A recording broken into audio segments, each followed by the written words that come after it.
যাও। কি করবে মানে? Hello, good morning. এখন সকাল সকাল কটা বাজে রিকু? 8টা না? সাড়ে আটটা বাজে। 8:30 পৌনে 9টা বাজে। আর আমরা এই রিসর্টটা দেখাচ্ছি। ওই যে ওই রিসর্টটাতে আছি, কালকে দেখালাম যেটা। তো এই যে সকালবেলা ঘুম থেকে উঠেই আমরা দুজন মিলে চলে এসেছি এই ভিউটা এনজয় করতে। আমরা আরেকটু পরে বেরোবো পেহেলগামের দিকে। তার আগে আমি ভাবলাম যে এখানে যখন আছি তখন একটু গিয়ে সকাল সকাল ভিউটা এনজয় করে আসি। তাই এখানকার এত সুন্দর, মানে এখন ঠান্ডা হাওয়াটা চলছে না, তাই ভীষণ সুদিং একটা ব্যাপার এখানে রয়েছে। যেহেতু ঠান্ডা হাওয়াটা চলছে না, বিকেল দিকের দিকে ঠান্ডা হাওয়া চলে বলে এখানটা দাঁড়িয়েও থাকা যায় না। তাই এখানে একটু এসে মাইন্ডটাকে ফ্রেশ করছি। ইয়ে এটা একটা অফবিট জায়গা, কোকারনাগ। আগের ভিডিওতে তো বলা হয়েইছে। তো আমাদের জায়গাটা না ভীষণ ভালো লেগেছে, থ্যাঙ্কস টু ড্রাইভার দাদা, যার নাম রিহান খান। আমি সব ডিটেলস দিয়ে দেব পরের ভিডিওতে, বা মানে একটা ভিডিওতে আমি ডিটেলস সব কিছু দিয়ে দেব যে আমাদের যিনি ড্রাইভার ছিলেন উনি কীভাবে আমাদের হেল্প করেছেন, ওনাকে আপনারা কিভাবে কন্ট্যাক্ট করতে পারবেন, আমি সব কিছু ডিটেলস দিয়ে দেবো। তো ব্যাস, ভিডিওটা এইভাবে এনজয় করো। কোকারনাগ জায়গাটা কিন্তু অনন্তনাগ ডিস্ট্রিক্টেই পড়ে, আর পেহেলগামও কিন্তু অনন্তনাগ ডিস্ট্রিক্টেই পড়ে। তো আমরা যেতামই পেহেলগাম আজকে, সেই রাস্তাতে এই জায়গাটা কিন্তু ভিজিট করা একটা মাইন্ড ব্লোয়িং ব্যাপার হয়ে গেছিলো আমাদের কাছে। সবটা মিলে ভীষণ এনজয় করলাম এই অফবিট জায়গাটা। আর এখানকার মানুষদের কথা তো বলারই নেই। আমরা কিন্তু এসেছিলাম একদম বিকেলের দিকে, আর সন্ধেবেলার দিকে কারেন্ট চলে গিয়েছিল কালকে। সেই টাইমটা আমরা যেই হসপিটালিটিটা পেয়েছি সেটা কিন্তু আর বলার নয়। তো যাই হোক, সকাল সকালই বেরিয়ে পড়েছিলাম পেহেলগামের দিকে। আর যাওয়ার সময় আমরা পেয়েছিলাম অ্যাপেল গার্ডেন, সেটা তোমাদের দেখাবো। আর এই যে দেখছো সবুজ সবুজ গাছগুলো, এটা আমরা বসন্তকালে এইরকম সবুজ গাছগুলো কিন্তু ওই নদীর ধারে জল বয়ে যাচ্ছে আর সাইডে এরকম পাতার গাছ, অসাধারণ লাগছিল দেখতে। আর ঠিক একটু গরমটা পড়লে, যেমন জুন জুলাই মাসে, এইটা নাকি আরও সুন্দর লাগে দেখতে। এই জায়গাটায় না আসলে কিন্তু আমরা এই জিনিসগুলো মিস করতাম। খুবই একটা ন্যাচারাল ব্যাপার আছে এইদিকে, কিন্তু বেশি লোকজন নেই, বেশি ঘরবাড়ি নেই, গাড়ি নেই, ট্রান্সপোর্ট নেই। কিন্তু একটা যে এরকম ন্যাচারাল ব্যাপারটা, এটা কিন্তু তোমরা সত্যিই মনে রাখবে সারা জীবন। তো এইখানে আমার জায়গাটা এত ভালো লেগে গেছিল যে আমি বললাম আমার কয়েকটা ভিডিও করে দিতে, আর ও আমার কয়েকটা ভিডিও করে দিয়েছিল, কয়েকটা ফটোশ্যুট করলাম আমরা দুজনে মিলে। আর যে যে কজনই ছিলাম আমরা ফটোশ্যুট করে বেরিয়ে পড়েছিলাম পেহেলগামের দিকে। এখানে 100 টাকা টিকিট? হ্যাঁ, ও আচ্ছা আচ্ছা, হ্যাঁ আমাদের কিন্তু 30 টাকা করে।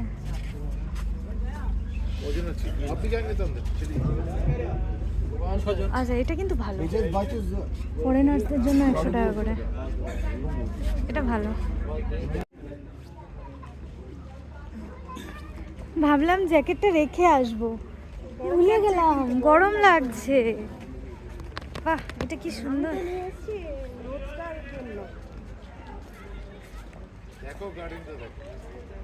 ওয়াও, কি সুন্দর।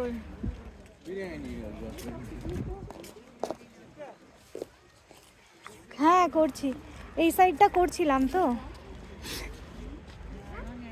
তো এই পার্কটার ব্যাপারে আর কিছু আমি এক্সট্রা করে বলতে চাই না, সব কিছুই কিন্তু তোমাদের কাছে ক্যামেরাবন্দি হয়ে সামনেই আছে। এই জায়গাটায় এসে আমার মনে হচ্ছিল না যে আমাদের ওইদিকে কোনো ভালো পার্ক আছে। এগুলো সত্যি কি নোংরা এত করে সুন্দর রেখেছে, পার্ক যদি থাকে কুরকুরের তাহলে প্যাকেট ফেলে। আর আমরা বিকেলবেলা বা কোনো হলিডেতে অন্য কোথাও যেতেই কেন চাইবো, এইখানে এসে বসে থাকবো। আর সত্যি এখানকার মানুষেরাও কিন্তু এটাকে অবহেলা করে না। এখানকার যত মানুষ আছে সবাই কিন্তু ভালোবেসেই এই পার্কটাতে আসে।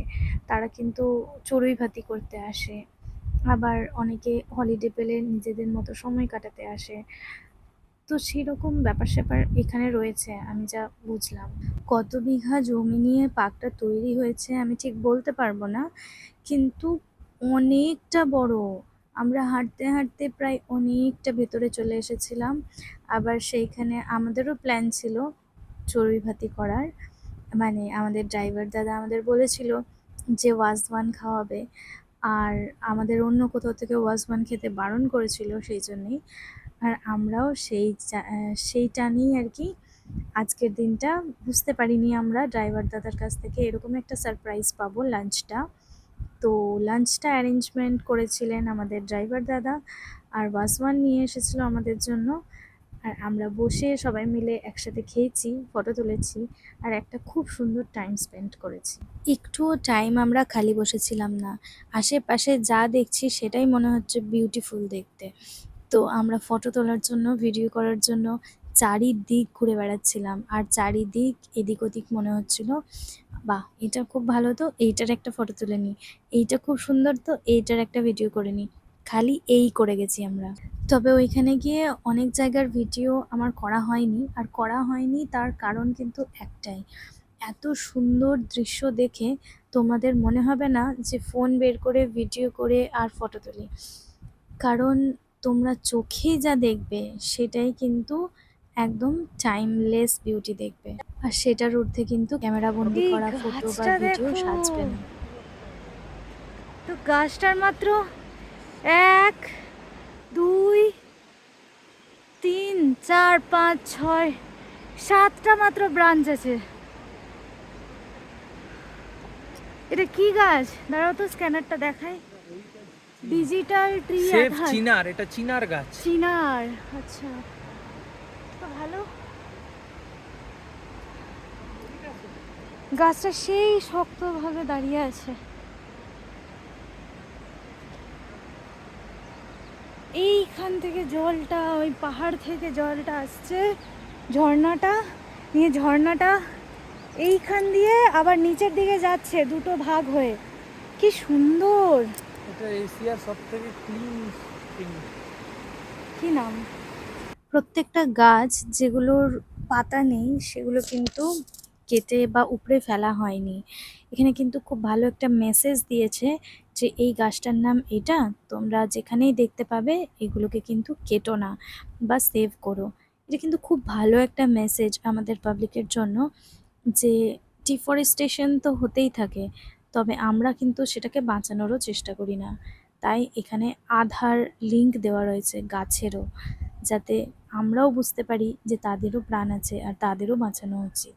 তো ওই উপরের জায়গাটাতে আমরা কিন্তু বসে খেয়েছি, আর ঠিক নিচের দিকে নেমে যাচ্ছিলাম। মানে আমরা এবারে বাইরের দিকে বেরোচ্ছিলাম।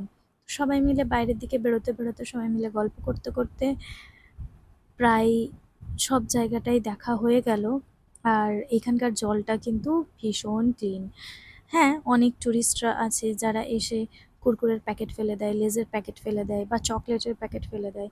কিন্তু সেটা করা কিন্তু একদমই উচিত নয়। প্লিজ তোমরা টুরিস্টরা যারা বাইরে আসছো, যারা পাহাড়ে আসছো স্পেশালি, তারা কিন্তু পাহাড়টাকে এইভাবে নোংরা করলে পলিউশন আমাদেরই বাড়বে আর পরে আমাদেরই প্রবলেম হবে। তো অনেক রকমের ফটো ভিডিও করার পরে আমরা বাইরের দিকে বেরিয়ে যাচ্ছিলাম। আর বেরিয়ে আমরা পৌঁছে গেছিলাম অ্যাপেল গার্ডেনে। আর এইগুলো হচ্ছে অ্যাপেল ট্রি। তোমরা এই ফুলগুলো যেগুলো দেখতে পাচ্ছ এগুলো কিন্তু জুলাই মাস পর্যন্ত থাকবে, তারপরে অগস্ট মাসে এটা থেকেই ফল হওয়া শুরু হবে। তো ছোট বড় সব রকমের আপেল কিন্তু এখান থেকে যায়। আর যত আপেল আমাদের ওইখানে এক্সপোর্ট होता হয় है ये अलग সেগুলো तरह का কিন্তু लहसुन সব होता है, एक ही এখানকার। कली वाला लहसुन होता है। আচ্ছা, हार्ट में प्रॉब्लम बीपी मतलब मेंटेन रख सकता है ये। খেয়ে বলো তো কেমন হয়েছে চাটনিটা? और चटनी कुछ नहीं। কেমন? আচারটা, আচারটা খাও। আচারটা আমাকেও একটু দাও। কেমন আচারটা? मीठा जैम भी है ना? यहाँ ये एप्पल सॉस है, जैसे टमाटो सॉस होता है হুম वैसे ये অ্যাপেল গার্ডেনে এসে কিন্তু আমরা অ্যাপেলের অনেক রকমের আচার ট্রাই করেছি, অ্যাপেলের জ্যাম ট্রাই করেছি। অনেক কিছু ছিল এখানে আপেল দিয়ে বানানো, যেগুলো আমরা ট্রাই করলাম। আর খুব ভালো লাগলো খেতে। তোমরা যদি আসো জেনে রাখো এই वाला? এখান থেকে ট্রাই করতে हाँ পারো। चलो करो। ভালো লাগলো না ও মিষ্টি ভালো এটা লাগে একদম আচারের মতো, এটা ভাত দিয়ে जूस बनाइए। कितने बनाएंगे सर जी? ও তো খাবে না तुम खावे ना? হ্যাঁ ও খায় না আপেল জুস এটা ভাত দিয়েও খাওয়া तुम যাবে। खावे तो एप्पल जूस? 100 वाला है, हाँ बनाइए। এই उससे नीचे नहीं है? 50 रुपीज़ वाला 50 रुपीज़ है। 3 बनाएंगे। बस बस। और सर जी ये एप्पल साइड में होनी चाहिए। मोटापन, फैटी लिवर, कोलेस्ट्रॉल, डायबिटीज। हाँ ये सुबह पानी के साथ खाते हैं। हाँ, ये एकदम इसमें सैफरन भी ऐड होता है और मदर भी इसमें है। देखिए सर जी, मदर इसमें देखिए जैसे सांप घूम रहे हैं अंदर से, हाँ। ये मदर होता है। कहाँ गया ये? कौन सा? फरन फरहान, ये- রিহান रेहान सॉरी कहाँ गया? আমার তো এটা এটা নেবে গো। सर दुगना इमन वन क्या कैसे दुगना আমার আবার মুরব্বাটা খুব ভালো তো আজকের ভিডিওটা এই পর্যন্তই রাখলাম। দেখা হবে আবার নেক্সট ভিডিওতে। তোমাদের যদি ভিডিওটা ভালো লেগে থাকে তাহলে ভিডিওটাকে লাইক করে দিও আর চ্যানেলটাকে সাবস্ক্রাইব করে পাশে থেকো। তো সবাই ভালো থেকো, সুস্থ থেকো। দেখা হবে আবার নেক্সট ব্লগে। টাটা।